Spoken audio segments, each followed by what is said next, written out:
Are you stressed out, burned out, or just plain out of sorts? There's a simple way to boost your energy and your mood, and often you can do it for free.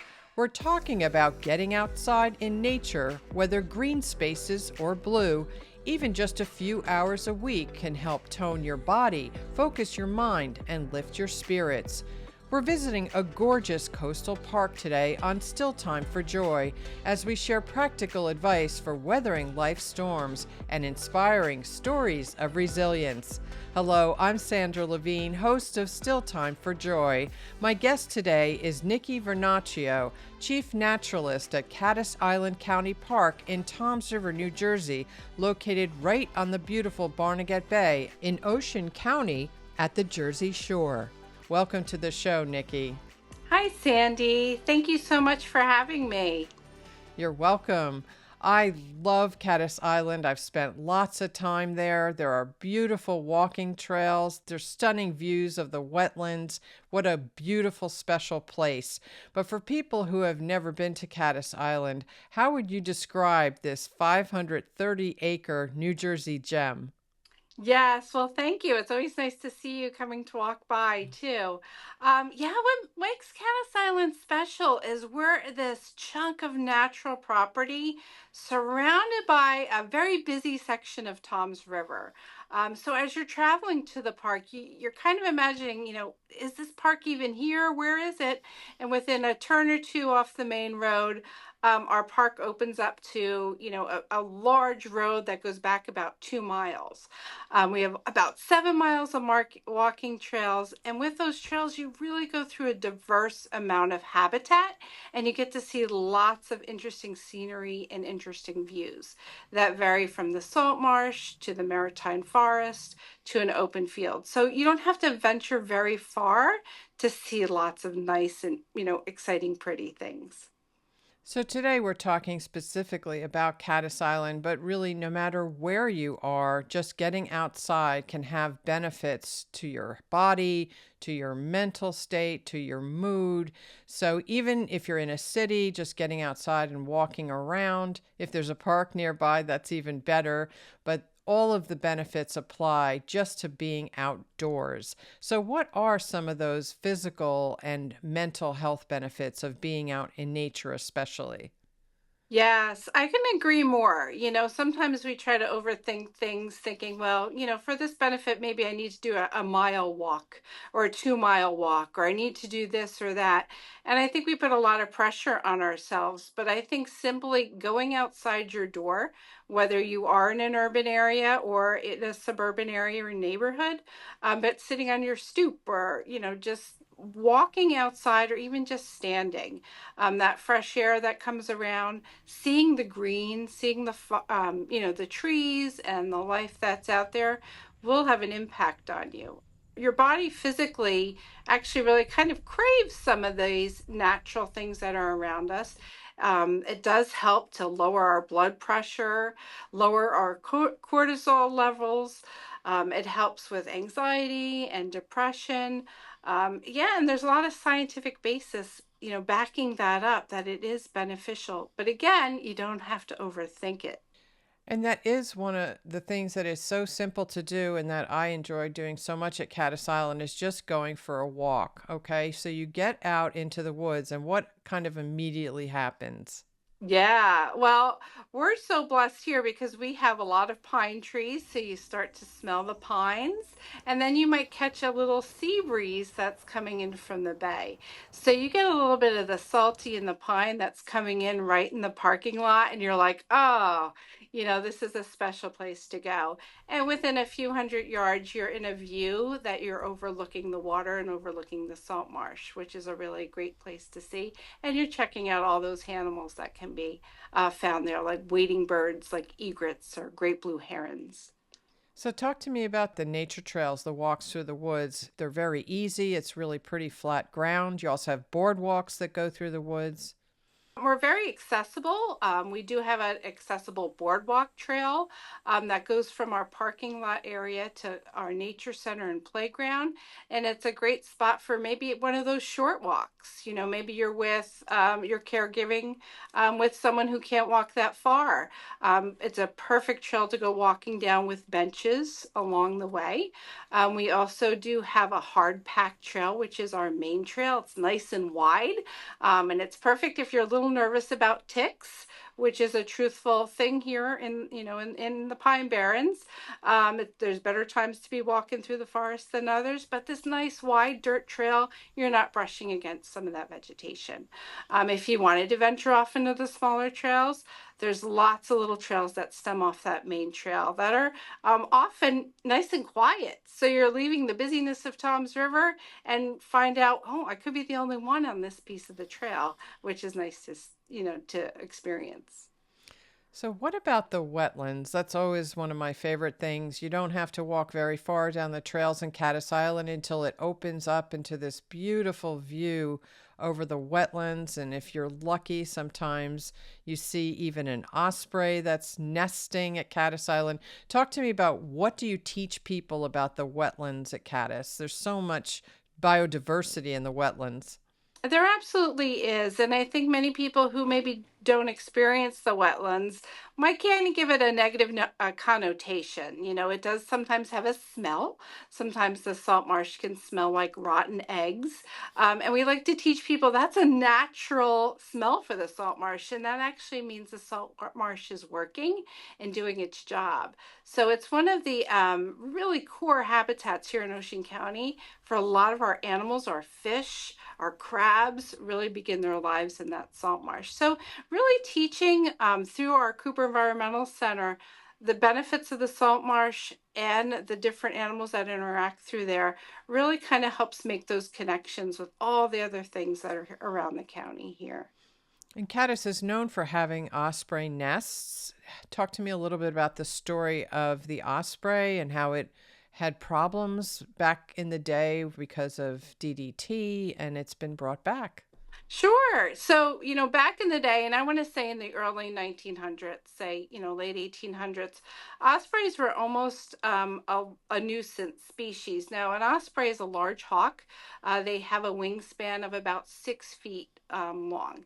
So they're fairly large, slightly smaller than an eagle, and they strictly eat fish. So they're out on our waterways looking for fish to catch, bringing it back, and they typically will build a nest in a dead tree, or back in the day, a telephone pole, or a channel marker.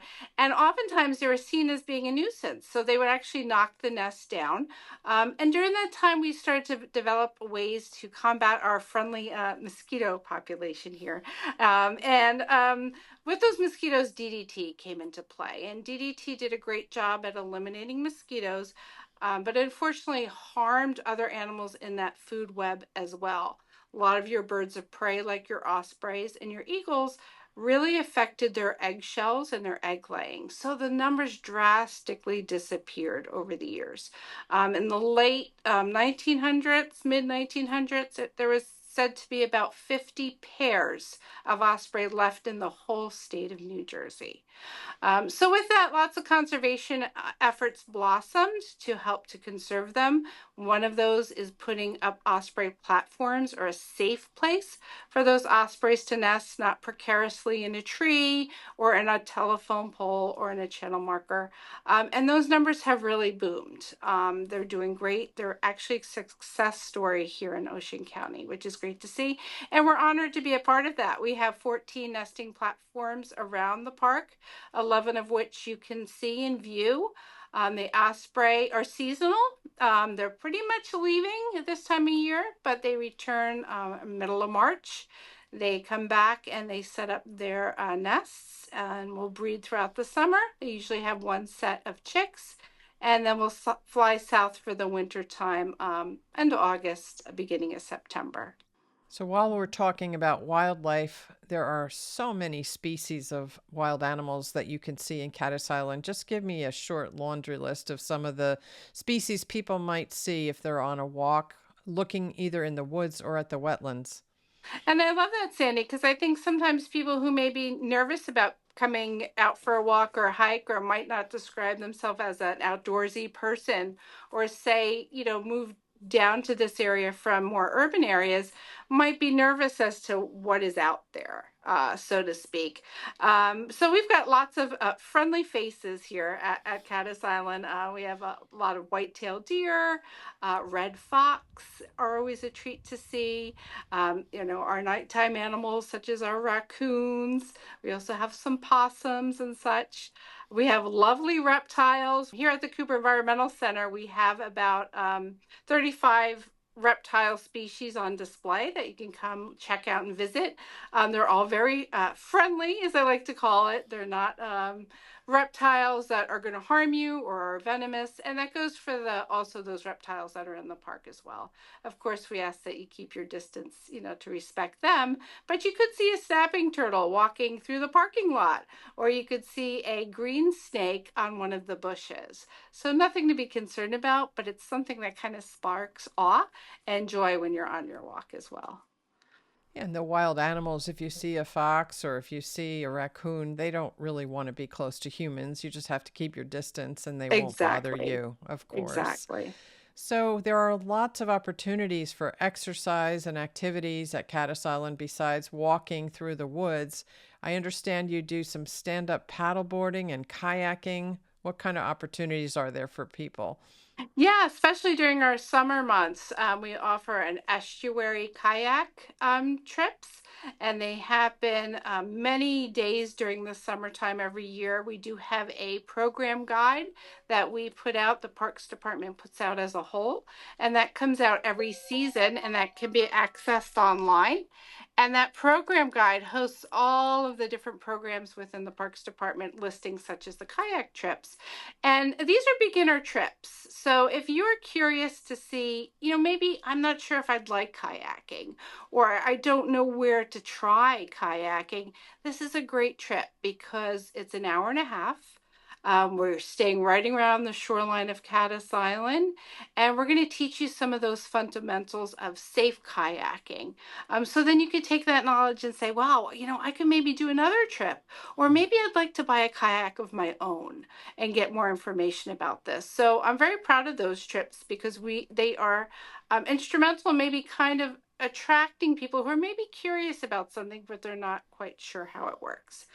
With the stand-up paddleboarding, the same thing as well. And my coworker had an experience where we were paddleboarding in different states, and pretty much they gave us the paddle boards and just kind of sent us off on our merry way. And we've learned through certifications that there's a lot more to that. So we do like to teach basic classes on paddleboarding and safety and do some small marsh trips around the park and all. And when you have people come out and try stand-up paddleboarding for the very first time or kayaking for the very first time, what do you see in people as they're experiencing nature, as they're getting away from their technology and their phones Mhm. and their problems? What do you see? Well, what I really enjoy is maybe that person's apprehensive. They're coming, number one, did I get here on time? Did I come to the right location? I'm doing something new. And I really want to calm that down. We're here to have fun, low key. We're going to enjoy it and really to appreciate what they're seeing. So, particularly with paddleboarding, people, of course, they want to be successful. They want to stand up, they want to be the one to do it right at the first time. And we really teach that's not what this is about. This is about the experience. You could experience paddleboarding sitting on that paddleboard, kneeling on that paddleboard. If you get to stand up paddleboarding, fantastic, but you're still experiencing being on that board on top of the water, which is a very unique experience. So that's what I like to see when those faces change from nervous to awe to, oh my gosh, I'm a kid again. And this is really fun. And I might do this some more. So that's what really warms my heart.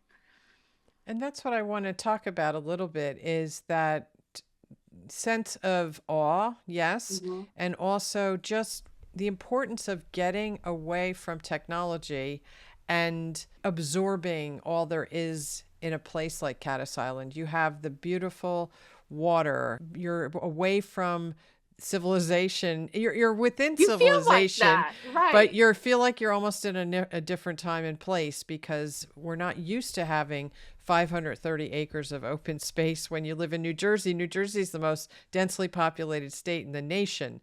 So again, what do you see in people as they unwind, as they disconnect? Yeah, and that's such a hard thing for all of us to do. Just the other day, I was on my desktop here doing all my administrative things, and I was like, I need to get out. I need to get outside, even though it's outside my door.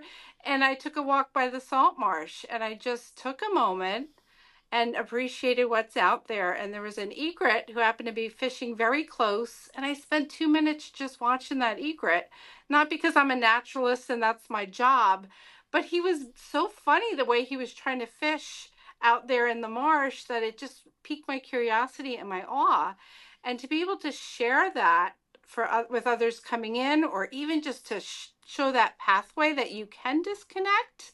You don't need to think about, okay, after we are here, we're going to go to McDonald's, then we're going to go food shopping, then we're going to go do this and do that. It's being present in that moment here in nature. And it's hard to do, but once you do it, boy, it feels really good.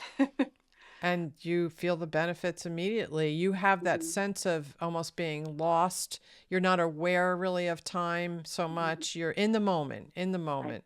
And there are tremendous benefits to being in the moment in nature and just absorbing all the great things that are outside for us to enjoy.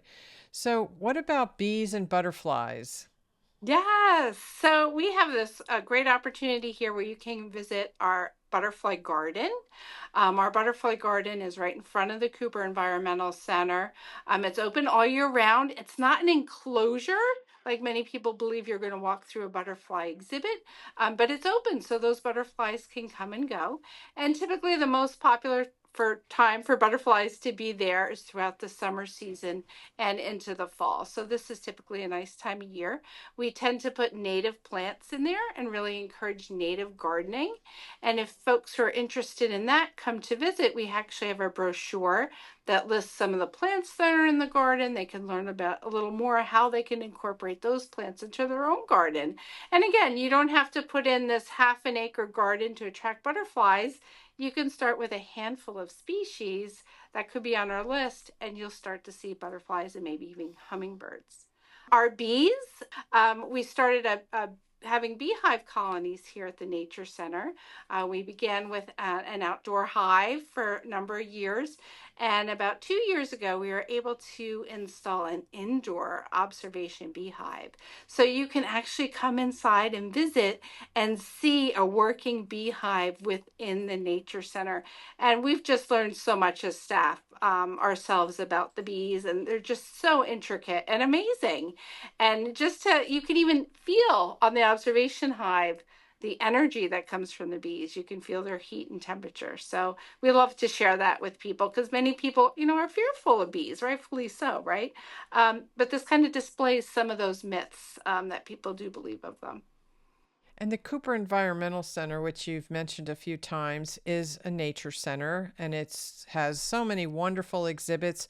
Unfortunately, it was destroyed in Superstorm Sandy. Cattus Island, being basically at sea level, has had a tremendous amount of flooding and destruction during Sandy. But thankfully, the center was rebuilt and it's better than ever. And it's a place that is just perfect to bring children. And talk to me about the importance of exposing children to nature, of getting children comfortable being out in the woods, around the water, and what kind of benefits you see when children start to learn about the natural world. The Cooper Environmental Center has been around since 1980, so we're celebrating our 44th year. And it's wonderful to see generations coming back. Parents who brought their children here to visit are now coming with their grandchildren. And it's just a great way to showcase what can be found locally around Ocean County.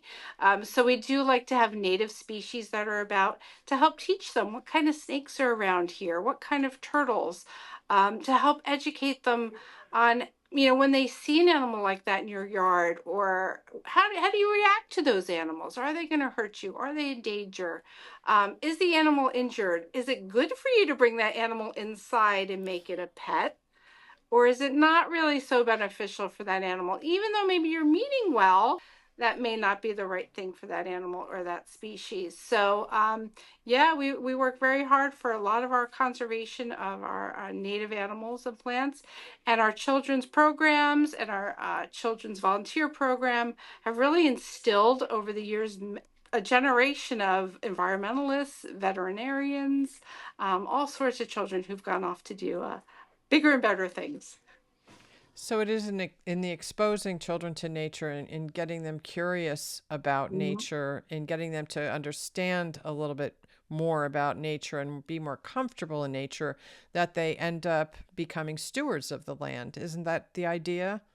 Absolutely. I think we're all born to a degree. We have nature inside of us. There's a lot of science that shows um, us hearing an animal sound or recognizing or seeing an animal is what we recognize the fastest or we hear the most.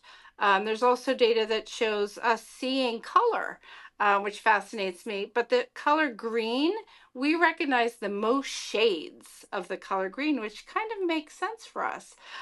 So to instill those gifts to that child at a young age or expose them to that just helps them to appreciate and understand and find those awe moments in the future. Nikki, what prompted you to become involved in studying nature, in teaching people about nature, and spending time in nature? You are the chief naturalist at Cattus Island. How did you get started on this journey, and what does it mean to you to have this as your career? So I think some of my core memories, just kind of like we talked about, were those little animal experiences. My family, I can't say we're particularly outdoorsy people, but we always took walks in the woods. It was inexpensive. It was something to do. We did appreciate what we saw, even though maybe we didn't know what they were. I know my naturalist folks are going to shudder, but my grandmother would take us to feed the ducks. Okay. As an environmentalist, that's not the thing to do, but I made a connection with those little mallards at Island Heights. And those types of interactions, I think, really cultivated an appreciation for those animals for me. And as a child, I was able to actually be here when Cattus Island and the Cooper Environmental Center first opened. They started a youth volunteer program called Junior Naturalists. And I was able to be a junior naturalist for a little while where kids, at that time, 10 or 11, 12, could come in and help take care of some of the animals and such. And I think that really kind of help jumpstart my career in that direction. We still have that program. It still exists.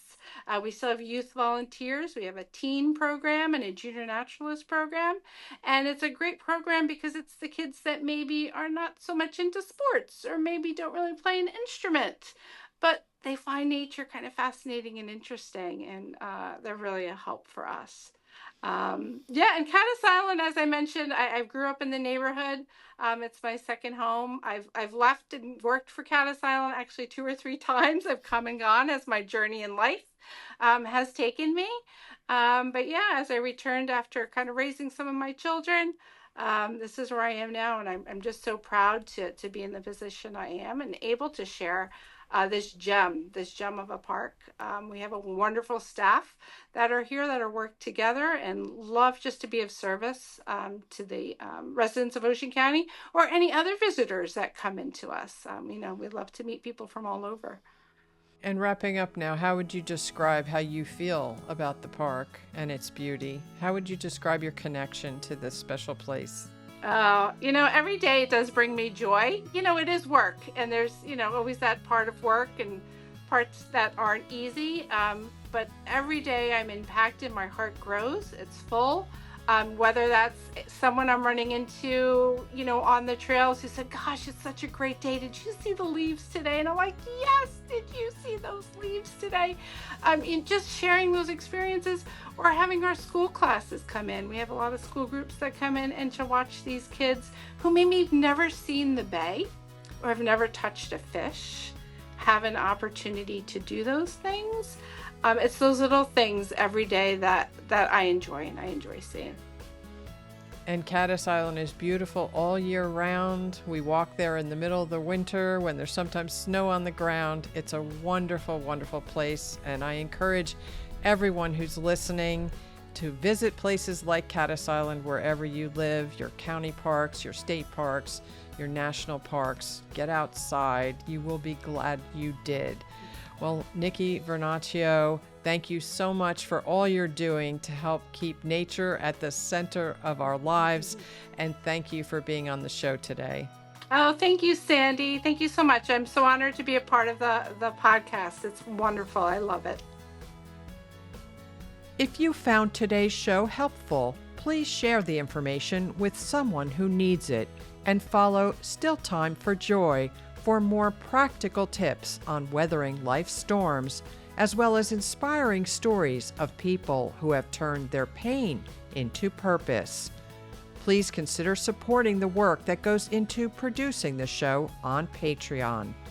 Follow Sandra Levine Productions on Facebook and YouTube, and learn more at sandralevine.com.